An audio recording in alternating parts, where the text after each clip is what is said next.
नमस्कार। मु इंजीनियर गायत्री त्रिपाठी, क्षुद्र गल्प लेखिका एवं कवयित्री। आपण मानक शुणा जाऊँगी मोर स्वरचित एक क्षुद्र गल्प जार शीर्षक बंध्या। तेबे आसंतु शुणिबा मोर क्षुद्र गल्प बंध्या। सबुदिन परी शीला सकाळ नित्यकर्म सारी रोषेई घर को पशिला। यथाशीघ्र चा करी समस्त को देवा बेले सौरभ कहले, शीला शीघ्र सकाळ जलखिया व्यवस्था कर, तापरे आज बड़ मामू गाँ को बुली जिबा। शुणिबा मात्रे शीलार ससुर खुशी कहले, हाँ हाँ जा टिके बुली आस, भाईना बहुत खुशी हेबे। खुशी होई शीला जाई जलखिया प्रस्तुति रे लागी पड़ला। सबु काम शेष करी से जेतेबेले भल शाढ़ीटे पिंधि बाहरी पड़ला, शाशुंकर कड़ा नजर शिकार हैला। भयंकर गर्जन करी से कहले, कुआड़े बाहरलु? शीला कहला, बड़ मामू को घर को बुली जावा पई कहले परा। सांगे सांगे से सौरभ को डाकिले और कहले, तू जीवु जेबे जा, शीला जीव नाही। सौरभ कहले, से निश्चय जीव, नचेत मामू माई खराब भाविबे। तापरे से माने भी नाती को देखा चाहती। ससुर शीलार ससुर आसी कहले, हाँ पुओ ठीक कहूची। तापरे शीला भी तो केबे जाइनी, गले असुविधा कौन अच्छी? शीलार सासू किछि न कही से जगारू तम होई चली गले। तापरे से माने चलिले सौरभकर मामू घर को, जेउठी हजिछि सौरभकर विगत अतीत। दशहरा खरा छुट्टी भाई भौणी सह हजिथिबा खेलकूद समय, नई तोटा आंब गछ छाईरे कबाड़ी, क्रिकेट, गुचिदांडू और खो खो खेल।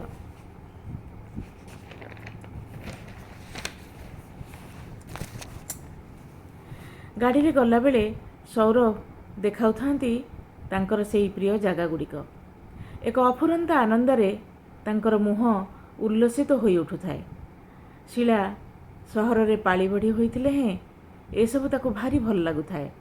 तापरे स्वामींकर खुशी देखी ता मन खुशी रे भरी उठुथाए। मझिरे मझिरे से कहूथाए, आम ओडिशार गाँ केते सुंदर सते, मते एते प्रिय काहेकि लागुची? बोधुए ओडिया झियो बोली एते दिन बाहरे रही मध्य से जगह प्रति टिके भी मोह आसुनी। आउ एई माटी मते अद्भुत बास्ना रे हाथ ठारी राखुची। माटी मार कि आकर्षण सते। सौरभ ठो ठो होई हसिबाक लागिले, कहले, बड़ भाबुका पागलटे को मु बाहाइची। तापरे दुहे जोर रे हसिबाक लागिले। 2 वर्षर कुनी पुअटी किछि न बुझी मध्य हसिबाक लागिला। एतिक बेले गाड़ी आसी लागिला मामूंक बाड़ी दुआर गेट पाखरे।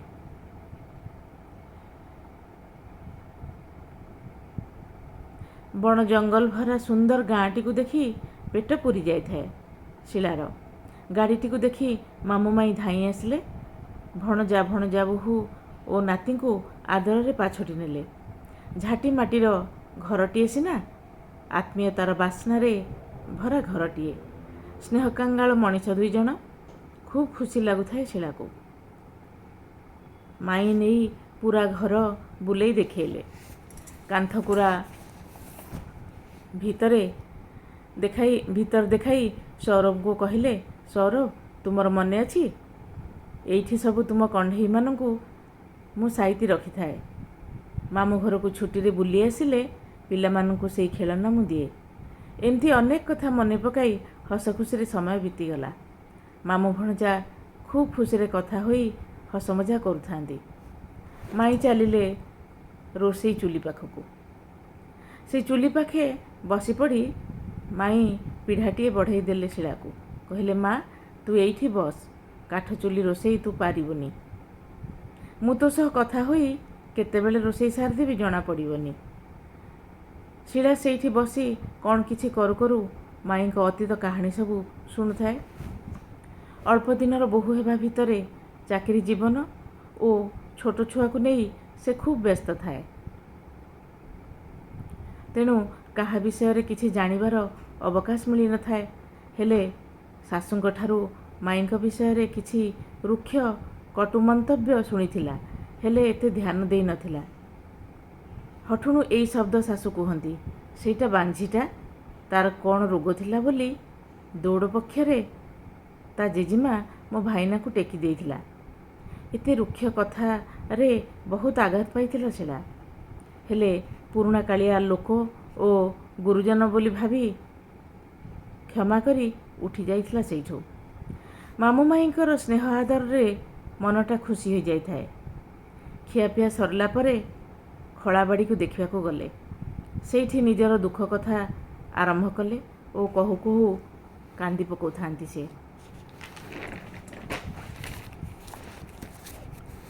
କହିଲେ, ମୁଁ ବଡ଼ ଅଭାଗିନୀ ମା। ଛୋଟ ଦିନୁ ବାପା ମାଙ୍କୁ ହରାଇଥିଲି। ମୋ ତଳେ 15 ବର୍ଷ ସାନ ମୋର ସାନ ଭଉଣୀ। ବାପା ମାଙ୍କ ଦେହାନ୍ତ ପରେ ଜେଜେମା ପାଖରେ ପାଳି ବଢ଼ି ହୋଇଥିଲୁ। ମାମୁଁଙ୍କ ତରଫରୁ ଯେତେବେଳେ ବାହାଘର ପ୍ରସ୍ତାବ ଗଲା, ସେତେବେଳେ ମାମୁଁଙ୍କର ପ୍ରଥମ ସ୍ତ୍ରୀଙ୍କର ବିୟୋଗ ହୋଇଥାଏ। ଜେଜେମା ପାଖରେ ଧନ ନାହିଁ। ବଢ଼ିଲା ନାତୁଣୀକୁ ଧରି ସେ ବା କେତେଦିନ ବଞ୍ଚିବ? ଚୁଡ଼ି ଶାଢ଼ୀ ପିନ୍ଧି ଖାଇ ପିଇ ଜି ବଞ୍ଚି ରହୁ ଭାବି ଜେଜେମା ହଁ କରିଦେଲେ। ଏଣେ ମାମୁଁ ମୋର ବିବାହ ପୂର୍ବରୁ ଯାଇ ଅପରେସନ୍ ହୋଇ ଆସିଲେ। କାଳେ ନିଜର ସନ୍ତାନ ସନ୍ତତି ହେଲେ ସେ 3ଟି ଛୁଆ ଅପଚରା ହେବେ। ଆଉ ସବୁଦିନ ପାଇଁ ମାଇଁ ବାଞ୍ଝି ଆଖ୍ୟା ପାଇଗଲେ। ଅବାକ ହୋଇ ଶୁଣୁଥାଏ ସବୁ ଶିଳା। ଏତେ ସବୁ ପରେ ବି ସେ ଘରକୁ ସ୍ୱର୍ଗ କରିଥିଲେ ସିଏ। ନାତି ନାତୁଣୀମାନଙ୍କୁ ଦୌଡ଼ି ଦୌଡ଼ି ଖୁଆଉଥାନ୍ତି ସେ। ନାତି ନାତୁଣୀମାନଙ୍କୁ ତଳେ ଥୁଅନ୍ତିନି, ଦିନରାତି ତାଙ୍କ ପଛରେ ଦୌଡ଼ି ଦୌଡ଼ି ଖୁଆଉଥାନ୍ତି ସେ। ସତ୍ୟ କେବେ ଲୁଚି ରହେନା। ଏତିକିବେଳେ ଶିଳାର ଶାଶୁଙ୍କର ରୁକ୍ଷ କଥା ମନେ ପଡ଼ିଗଲା। ସେ ବୁଝିପାରୁଥାଏ ତାଙ୍କୁ ମାମୁଁ ଘରକୁ ଆସିବା ପାଇଁ ସେ କାହିଁକି ବାରଣ କରୁଥିଲେ। ଆଶ୍ଚର୍ଯ୍ୟ ହେଉଥାଏ ଶିଳା, ଏତେ ନିର୍ଦ୍ଦୟ କିପରି ମଣିଷ ହୋଇପାରେ। ଜଣେ ସ୍ତ୍ରୀ ହୋଇ ଗୋଟେ ନିରୀହ ନିର୍ଦ୍ଦୋଷ ସ୍ତ୍ରୀ ପ୍ରତି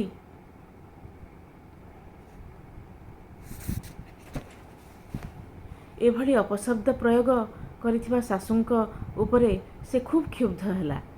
ଏସବୁ କହି ଶାଶୁ ଯେ ନିଜର ଆତ୍ମପରିଚୟ ଦେଇଛନ୍ତି ତାହା ପ୍ରତ୍ୟକ୍ଷ ହେଲା। ଦିନ ପରେ ଦିନ ଗଡ଼ି ଚାଲିଲା। ସମୟ ସ୍ରୋତରେ ସବୁ କିଛି ବହି ଚାଲିଲା। ଶିଳାର ବାହାଘର ଆଜି 24 ବର୍ଷ ପୂରିଗଲାଣି।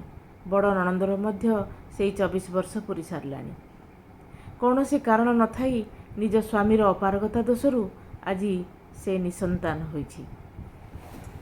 ଶିଳାର ଶାଶୁ ଆଜି ଅନୁତାପର ଅଗ୍ନିରେ ଦଗ୍ଧୀଭୂତା।